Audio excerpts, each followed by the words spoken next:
ಈಗ ಇಲ್ಲಿ ಕೂಡಿರುವ ದೇಶ ಏನಂತಂದ್ರೆ ನಿಂಗನಗೌಡ್ರು ಅಂದರೆ ನಮ್ಮ ಸೋದರ ಮಾವನವರ ಜನ್ಮ ಶತಾಬ್ದಿಯನ್ನು ಆಚರಿಸ್ತಾ ಇದ್ದಾರೆ.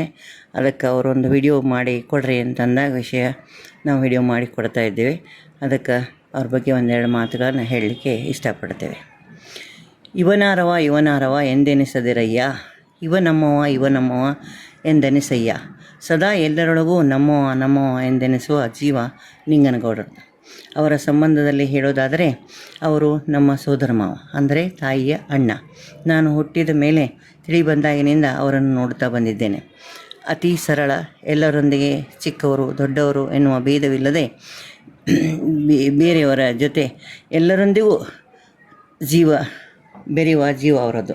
ಪ್ರತಿ ವರ್ಷ ಏಪ್ರಿಲ್ ಮೇ ಸೂಟಿಯಲ್ಲಿ ಪ್ರಾರಂಭವಾದ ನಂತರ 2 ತಿಂಗಳು ನಾವು ಧಾರವಾಡದಲ್ಲಿಯೇ ಕಾಲ ಕಳೀತಾ ಇದ್ದೇವೆ. ಮನೆ ಯಜಮಾನ ಅನಿಸುತ್ತಿರಲಿಲ್ಲ. ಅವರು ನಮ್ಮ ಮಾವ ಅಂತ ನಾವು ಎಲ್ಲರೂ ಆಡಿ ಆನಂದದಿಂದ ಕಾಲ ಕಳೀತಾ ಇದ್ದೇವೆ.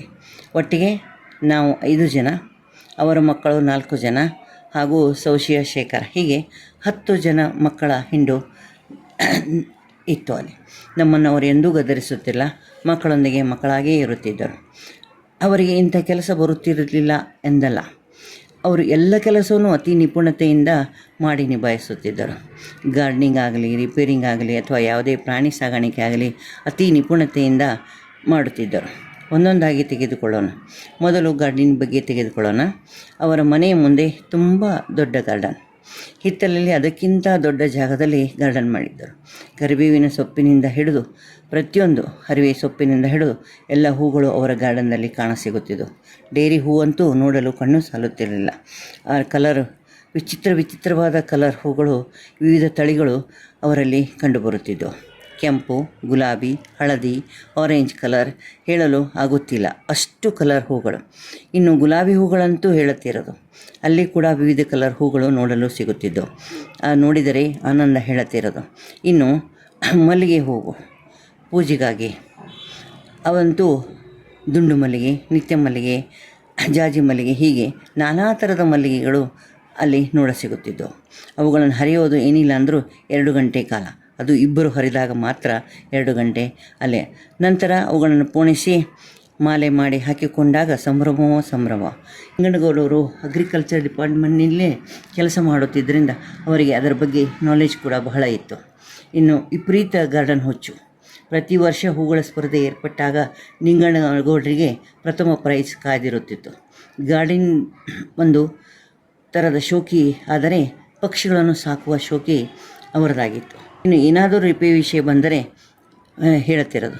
ಆಫೀಸ್ ಒಂದು ಬಂದ ಮೇಲೆ ರಿಪೇರಿ ಕೆಲಸ ವಿಶೇಷವಾಗಿ ಹಿಡಿಯುತ್ತಿದ್ದರು. ಇನ್ನು ರೇಡಿಯೋ, ಟ್ರಾನ್ಸಿಸ್ಟರ್, ಗ್ರಾಮೋಫೋನ್, ಮಷಿನ್ ಈ ಥರದ ರಿಪೇರಿ ಕೂಡ ಮಾಡುತ್ತಿದ್ದರು. ಈ ಕೆಲಸ ಬರುತ್ತಿರಲಿಲ್ಲ ಅಂತ ಎಲ್ಲ ಕೆಲಸವನ್ನೂ ಮಾಡುತ್ತಿದ್ದರು. ಇನ್ನು ಅವರಿಗೆ ವಿಜಯಪುರಿಗೆ ಟ್ರಾನ್ಸ್ಫರ್ ಆಗಿತ್ತು. ನಾನು ಕಾಲೇಜ್ ಓದುತ್ತಿದ್ದೆ. ಆಗ ಮನೆಗೆ ನಿಂಗನಗೌಡರು ಬರ್ತಾಯಿದ್ರು. ಯಾವಾಗ ಅವರು ತಿಂಡಿ ಏನಾದರೂ ಇಷ್ಟಪಡುತ್ತಿರಲಿಲ್ಲ. ಖಡಕ್ ರೊಟ್ಟಿ, ವಿವಿಧ ಪಲ್ಯಗಳನ್ನು ಮಾತ್ರ ತಿನ್ನುತ್ತಾ ಇದ್ದರು. ನಾನು ಊಟಕ್ಕೆ ಕೊಡ್ತಾ ಇದ್ದೆ. ಅವರು ಹೇಳುತ್ತಿದ್ದರು, ಎಷ್ಟು ನೌಕರಿ ಮಾಡಿದರೂ ನಿಮ್ಮಷ್ಟು ಆಸ್ತಿ ಗಳಿಸಲು ಆಗುವುದಿಲ್ಲ. ನಾನು ಹೇಳ್ತಿದ್ದೆ, ನಿಮಗೇನು ತಿಂಗಳ ಪಗಾರ ಬರ್ತಾ ಇದೆ, ಚಲೋ ನಿಮ್ಮದು ಅಂತ ಅನ್ನುತ್ತಿದ್ದೆ. ಅದಕ್ಕೆ ಅವರು, ನೀವು ಶ್ರೀಮಂತರು, ನೀವು ನಿಮ್ಮಷ್ಟು ಆಸ್ತಿ ಮಾಡಲು ಸಾಮಾನ್ಯನಿಗೆ ಸಾಧ್ಯವಿಲ್ಲ ಎಂದು ಹೇಳುತ್ತಿದ್ದರು. ನನಗೆ ತುಂಬ ಮಾರಲ್ ಸಪೋರ್ಟ್ ಮಾಡುತ್ತಿದ್ದರು.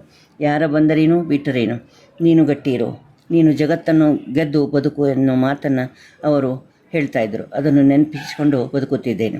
ನಂತರ ನಾವು ಕಾರವಾರಕ್ಕೆ ಹೋದೆವು. ಅವರು ಮತ್ತೆ ಧಾರವಾಡಕ್ಕೆ ಹೋದರು. ಇಲ್ಲ, ನಾಳೆ ಕಂಡವರು ಯಾರು, ಇವತ್ತೇ ಮಾಡುವುದು ಅಂಥೇಳಿ ಅವರ ಆದರ್ಶಗಳು ಇಂದಿಗೆ ನಮ್ಮಲ್ಲಿ ಪ್ರಸ್ತುತ ಇವೆ. ಅವರ ನಡೆ ನುಡಿ ಎಲ್ಲವೂ ಅವರಿಲ್ಲ ಅನ್ನಿಸೋದಿಲ್ಲ, ಅವರು ಇದ್ದಾರೆ, ಧಾರವಾಡದಲ್ಲಿ ಇದ್ದಾರೆ ಅನಿಸುತ್ತದೆ. ಗಾರ್ಡನ್ ಹೂಗಳು ಎಲ್ಲವೂ ಎದೆಯಲ್ಲಿ ಅಚ್ಚಳದೆ ಉಳಿವೆ. ತುಂಬ ನಗಿಸುತ್ತಾ ಮಾತನಾಡುವ ರೀತಿ ಇಂದಿಗೂ ಮರೆಯೋದಿಲ್ಲ. ಇನ್ನು ಬೆಚ್ಚನ ಮನೆ ವೆಚ್ಚಕ್ಕೆ ಹೊನ್ನ, ಇಚ್ಛೆನಿರುವ ಸತಿ ಇರಲು ಸ್ವರ್ಗಕ್ಕೆ ಕಿಚ್ಚು ಹಚ್ಚಂದ ಸರ್ವಜ್ಞ. ಇದು ನಿಂಗನಗೌಡರಿಗೆ ತುಂಬ ಅನ್ವಯವಾದ ಮಾತು. ಏಕೆಂದರೆ ಅವರ ಹೆಂಡತಿ ಚಂಪಕ್ಕ ತುಂಬ ಹೊಂದಿಕೊಳ್ಳುವ ಸ್ವಭಾವದವರು. ನಿಂಗನಗೌಡರ ಜೀವನ ಎಲ್ಲ ಸರಿಯಾಗಿ ಸಾಗಿದ್ದು ಕೇವಲ ಚಂಪಕ್ಕನಿಂದ ಮಾತ್ರ ಅಂತೂ ಹೇಳಬಹುದು. ಮತ್ತು ಇಂದು ಕೂಡ ನಮಗೆ ಬೇಜಾರಾಗ್ತದೆ. ಯಾಕಂದರೆ ಅಂಥ ಒಂದು ಆತ್ಮ ಮಾವನೂ ಇಲ್ಲ, ನಾವು ಎಲ್ಲವನ್ನೂ ಹಂಚಿಕೊಳ್ಳೋ, ಸುಖ ದುಃಖ ಹಂಚಿಕೊಳ್ಳುವಂಥ ಆತ್ಮ ಅವ್ರದ್ದಾಗಿ. ಅಂಥ ಒಂದು ಆತ್ಮಗಳು ಇಲ್ಲ. ಅವರ ಆದರ್ಶದಲ್ಲಿ ನಾವು ನಡಿತೀವಿ, ಇನ್ನು ಅವ್ರು ಹಾಕಿಕೊಂಡಂಥ ಮಾರ್ಗದಲ್ಲಿ ನಾವು ನಡಿತೇವೆ ಅಂತ ತಿಳ್ಕೊಂಡು ಎಲ್ಲರೊಳಗೆ ಹೇಳ್ತಾ, ನಿಂಗನಗೌಡರ ಆದರ್ಶವನ್ನು ನಾವು ಪಾಲಿಸ್ತೀವಿ ಅಂತ ತಿಳ್ಕೊಂಡು ಹೇಳ್ತಾ ನನ್ನ 2 ಮಾತುಗಳನ್ನು ಮುಗಿಸ್ತಾ ಇದ್ದೇನೆ. Good morning to one and all. Sri Ninganagowda was a gem of man who has recognized us. I wish very best of luck for the function Janma Shatabdi.